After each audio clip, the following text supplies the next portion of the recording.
Hey all, thanks for tuning into the Roaming Rosati's. We are on our way to Mount Airy, North Carolina, to visit Mayberry. First part of the trip has been a little bit rough. We're trying to get our sway bar situation figured out. It's been a little bit of crosswinds, a lot of traffic, got a little bit of sway. We had to pull over and tighten that down some. We are running the R3 recurve and still trying to learn that.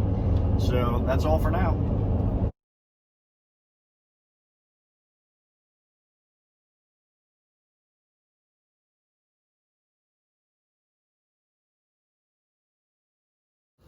Hey guys, we just made it to Mayberry, and we are getting ready to unhook and get our rig set up. And I just wanted to give you a few tips and kind of tricks on how to get this thing set up and stabilized and leveled, and come follow me.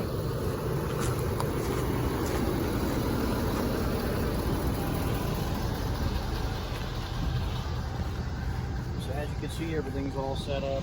We got to go ahead and unload this. So typically what I like to do is I'll get a level out and see about leveling from side to side first. So let's go ahead and get the level out.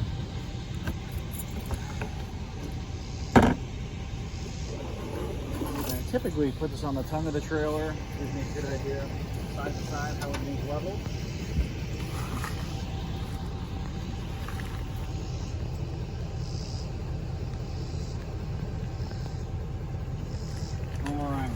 So it does look like it's running downhill from left to right. You can see that level in the middle there. If you get to the bubble, the middle bubble right there.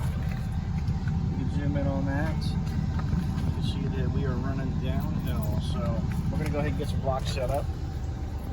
And the blocks we are currently using now, I do not recommend at all. These blocks break. We broke a few of them, and quick view here. That is one use. We broke probably 2 or 3 other blocks with the last time we set up. We've ordered the Anderson leveling blocks, so hopefully we won't be using these too terribly much longer. So go ahead and get this set up. So in this case, I think we're all going to use 1 block on each wheel. So if you come around, follow me.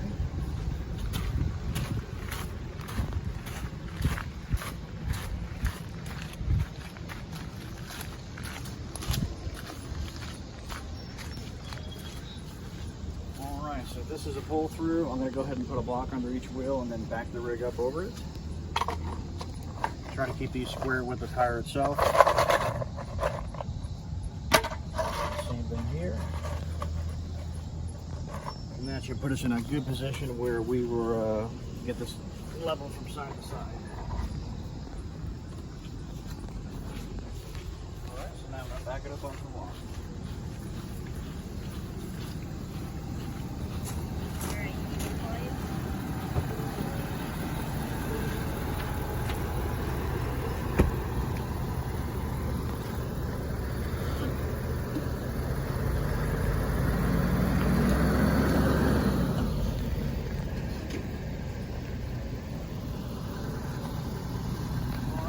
Go see how we did.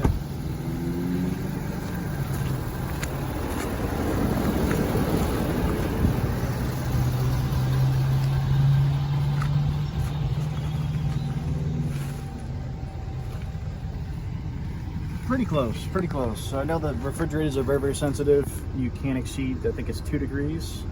Correct me if I'm wrong, but we are pretty good right here.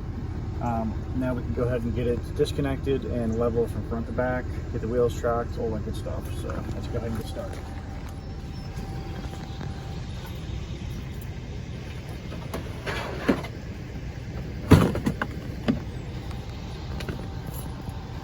We're using the X-Chocks, so we're going to go ahead and put those on the wheels.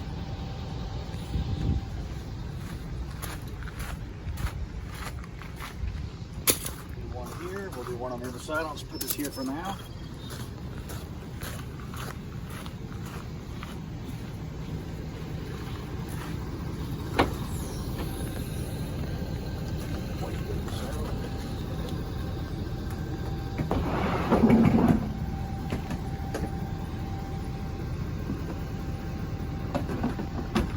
do recommend before getting started to make sure you have some gloves. So I have 2 sets of gloves. I have 1 set of work gloves, just a cheap set. And especially when you're hooking up your sewer connections, to make sure you have some latex gloves that you can throw away. Definitely pretty nasty stuff.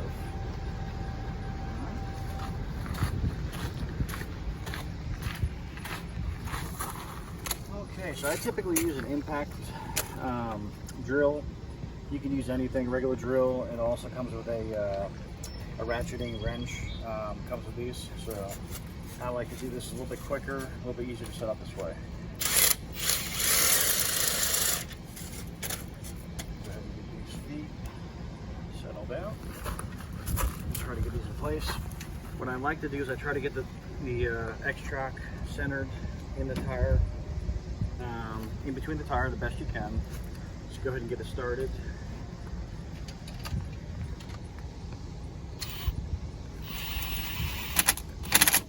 Alright, so then once I get it tightened down a little bit, I want to get it adjusted, make sure it looks right, it's centered in between the tire, and then I'll go ahead and lock it down. You don't have to go too crazy tightening it, but just enough where you can feel it's good and tight. You don't want it to deform or to crush the tire in any way, so this should be good. This looks good here. And we'll repeat on the other side.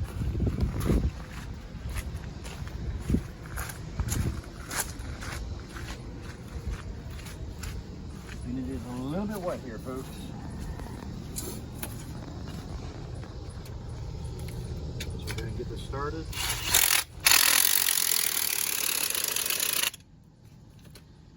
Go ahead and flip these feet around.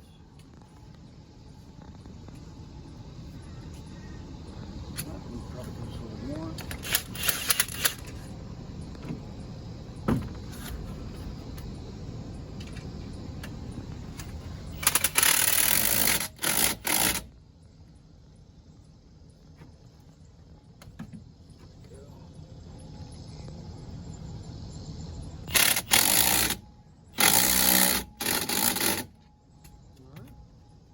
Little tug, it's up on the blocks, X-Tracks are in place. Now we can go ahead and level it front to back.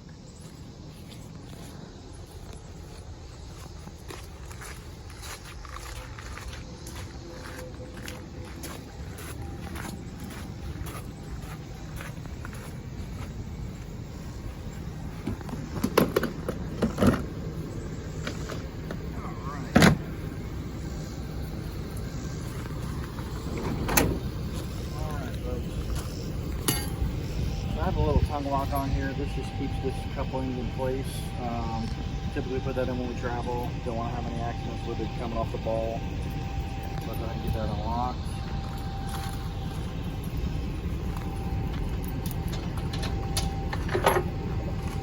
And we're going to keep this, we're still going to keep this connected, okay? And there's a reason why we're going to do that. So in this case, we're running the Recurve R3. This is a stabilizer and sway control. And I'll show you how we go ahead and disconnect that.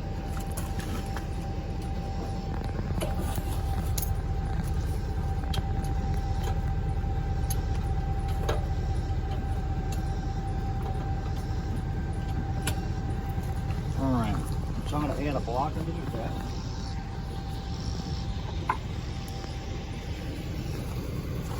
You're going to give it a little bit more stable area to go ahead and go down on. And we'll go ahead and get started.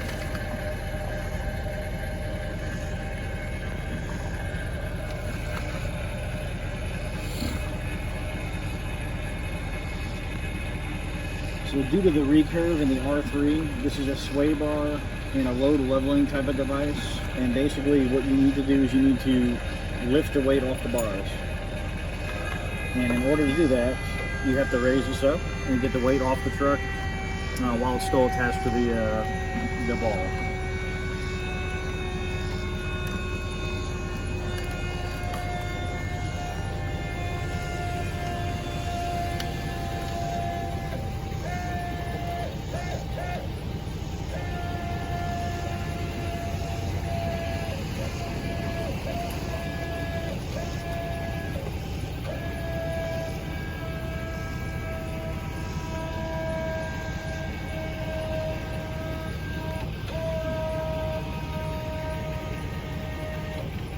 So you can see the truck's gone up quite a bit.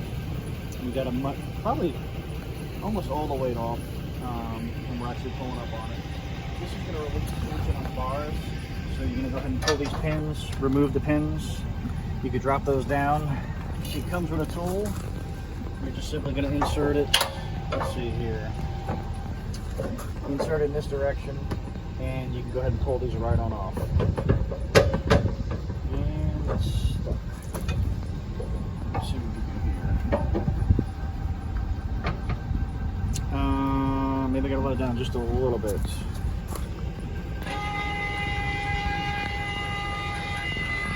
Nope, just gotta go the other way. So still got a bunch of tension on here. I think. There we go. Okay. Went up a little bit too high on this one. There we go. So go ahead and drop those bars right off. So I went up a little bit too high on that. So I'm gonna go ahead and rotate these all the way out and pull them up. That's one side, and we're gonna do the same on the other side.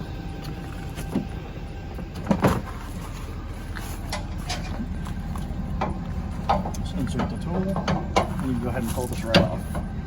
And you'll see that there's not a whole bunch of tension on there. Nothing went flying out. So should be good to go. I'm going to take the bars off. I'll reinsert the pins back in. And then I'm going to go ahead and actually go ahead and get the entire trailer off. So we'll go ahead and do that now.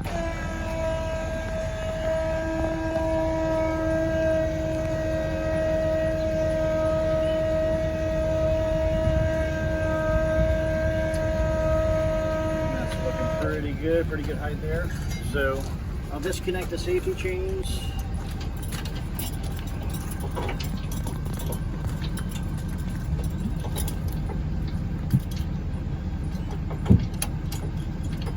Maybe.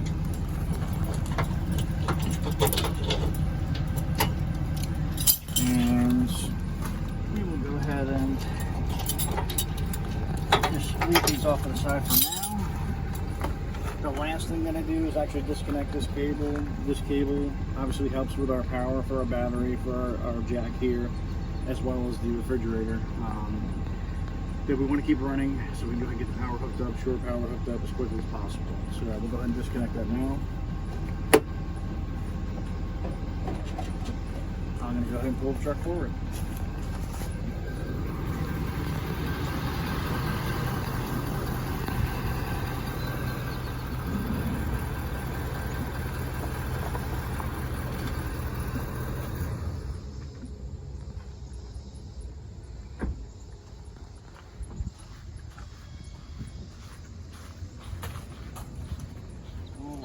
So for me, before I forget, I like to go ahead and put a tongue lock on.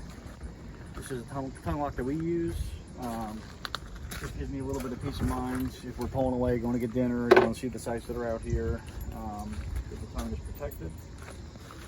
So I'll go ahead and put that in place now. And this is a really simple one to use.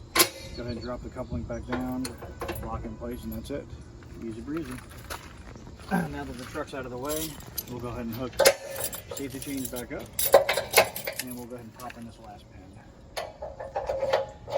Now you're wondering, we got to get this thing level from front to back. We've already done side to side. We're within probably about 1 degree of perfectly level from side to side. So we'll go ahead and do front to back now. And for me, I typically use the level, 4-foot level, on the inside of the rig. I'll show you how we do that.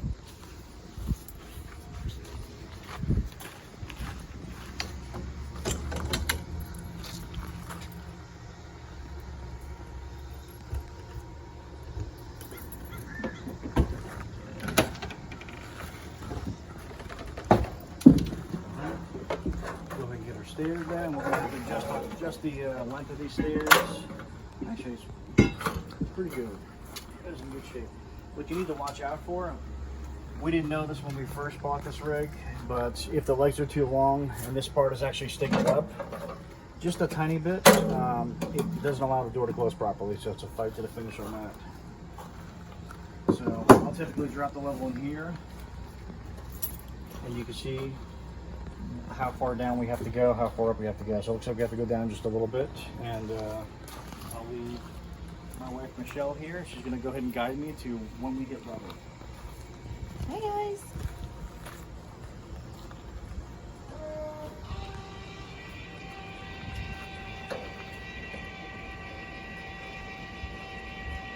Okay, good.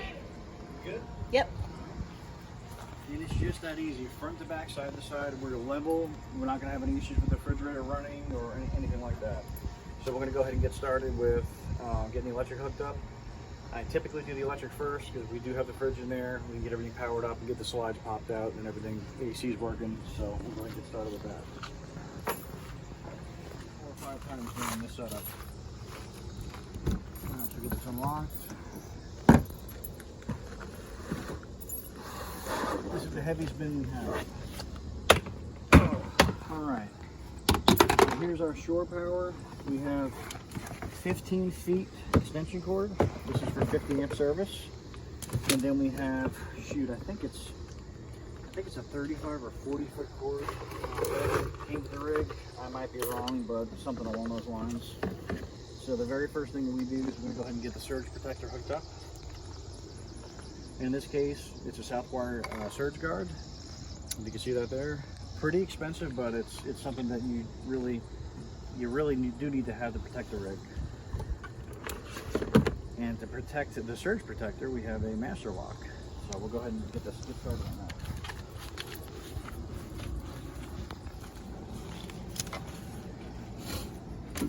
So go ahead and see what we have here. You're going to find at most campgrounds you have a 50 and a 30 amp service, and then you have your standard 120. So we're going to go ahead and hook this up here and get our 50 amps going. And you'll see the breaker's off. I'm going to go ahead and turn that on, and that's going to go ahead and cycle through a sequence. It's a 6-second delay. Once the delay is up, you'll hear a loud click. And that's going to tell us that yep, you hear that? We're good to go. So in this case, I like to go ahead and lock this surge protector to the temp power or shore power. And I believe this is the key for it. So it does come with a little hoop here that I'll show you all that you can go ahead and hook a cable lock up to. And again, this is a peace of mind for me to make sure that this very expensive surge protector doesn't get gone when we're away. We're out visiting sites. So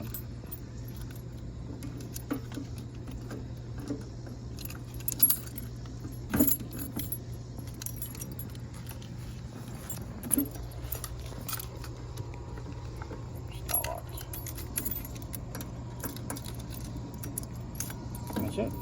So that's going to be secure. We can rest easy on that. So next step, I'm going to go ahead and plug the rig in, and then I'll make the final connection. So this is it's kind of a little bit of a twist lock. If you can look at this tab here, this tab has a little bump. You got to line these things up. You'll see this flat portion here, and it has a flat portion here. So you go ahead and line that up. You push it in fully, and then give it it's not even a quarter turn, but you give it a little turn to the right, and kind of locks it in place. And then there's one final step here is the locking ring. Go ahead and get that tightened down. It's good and tight, and I push this down so water doesn't get on there. So go ahead and get this hooked up here. Real simple to do. You're just going to plug this end in.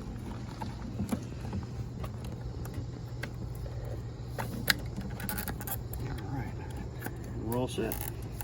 And it's going to run through a cycle. It's going to let us know that both legs are running and how many amps they're pulling right now. So everything seems to be good to go. I'm going to go ahead and kind of rotate this off here. And that's it for power. Here's the water and sewer. We'll go ahead and get started with that.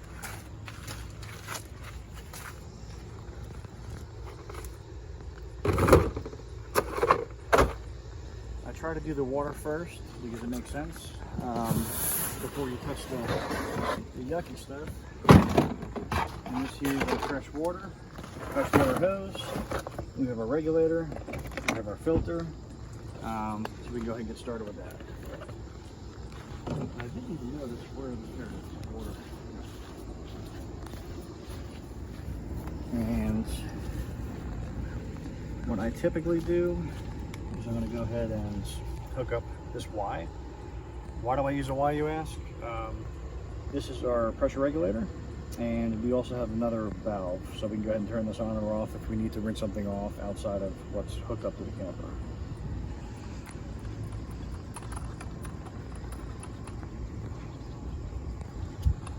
So pretty easy, just normal hose connection. And then we're going to do the same for the water filter that's on the back of the rig. All water's in the back. Options here: tank flush, city water connection, and fresh water. So we're going to go ahead and do the city water connection.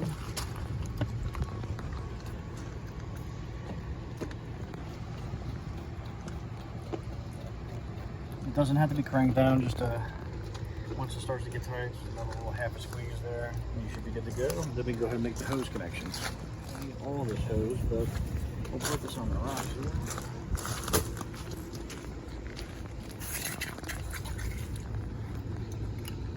And I probably need to go ahead and take this off. Get this started. Alright, so I'm going to go ahead and thread on the filter. You can see on these water filters what direction it goes in. You see the arrow there. And then we'll go ahead and hook this back up.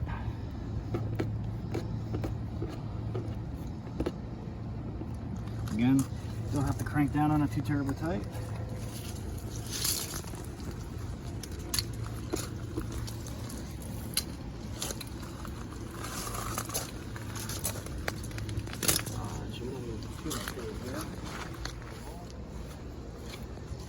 So,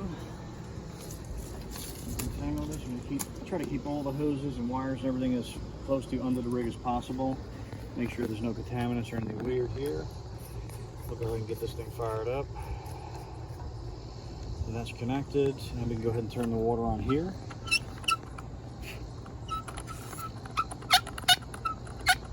And then turn these tabs in the on position here. And that's going to go ahead and provide water for the rig. Alright, so I'm going to check that. No leaks there. We'll be back on this side. Looking at the water filter. No leaks top or bottom. And again, just going to go ahead and put the excess underneath the rig. And then we should be good to go. And last but not least, it's going to be hooking up the sewage connection. So I use separate bins, my freshwater hoses, my electrical connections, and then the last one's going to be the sewer connections and the stinky slinky.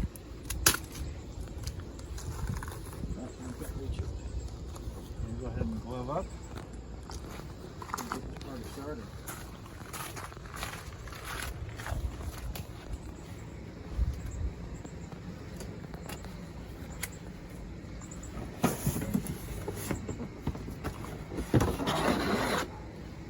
Let's go ahead and take this on the sewage side.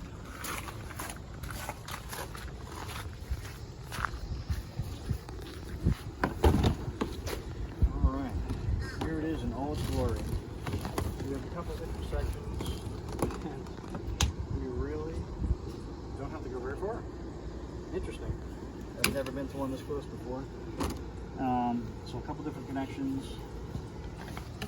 Typically when you break this cap loose, you'll have some hopefully gray water kind of seep out some, just like so.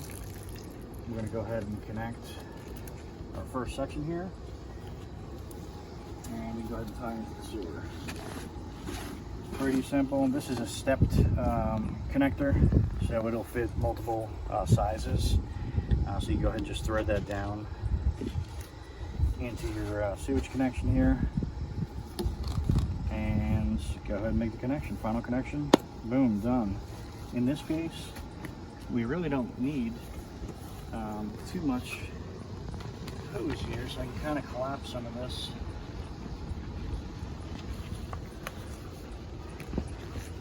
I don't need that much hose. And then I'm going to go ahead and put the slinky on here to make sure that we have the proper fall.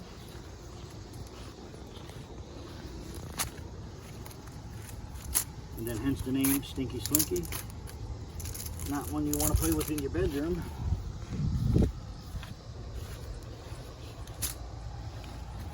Again, we'll reduce the length. I'll go ahead and put this on in here. Stretch this out some. Try to collapse the hose up. Like I said, we don't need any great length here. And all this does is just supports the line where it doesn't collapse once your water or waste goes into it. It'll kind of pitch its way back to the drain properly. So I'm not really thrilled with how that is actually going there. Such a short run. Maybe I'll change the direction of the connection.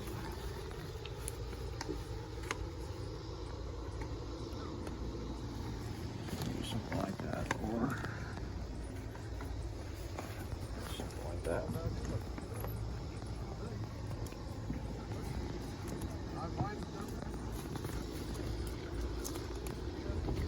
Well, we'll get it figured out. Okay guys, almost finished getting set up. We're going to go ahead and put our stabilizer jacks down.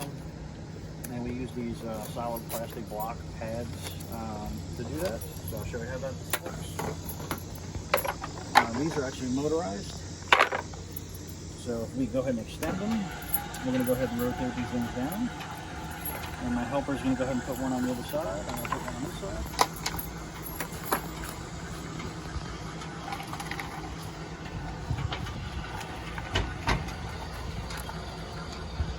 And these are not leveling jacks. I repeat, they are not leveling jacks in any way, shape, or form. Okay?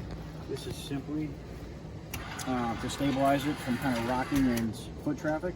So what you do is you go ahead and get it where it's hitting the grounds. It's on the pads, it seems solid.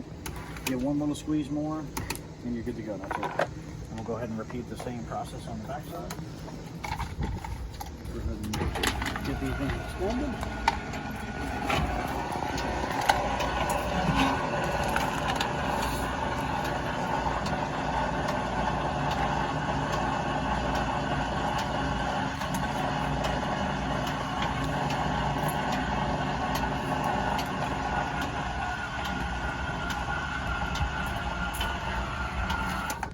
Once it gets a firm touch on the pads, give it another little squeeze, and that's it. That's all it takes.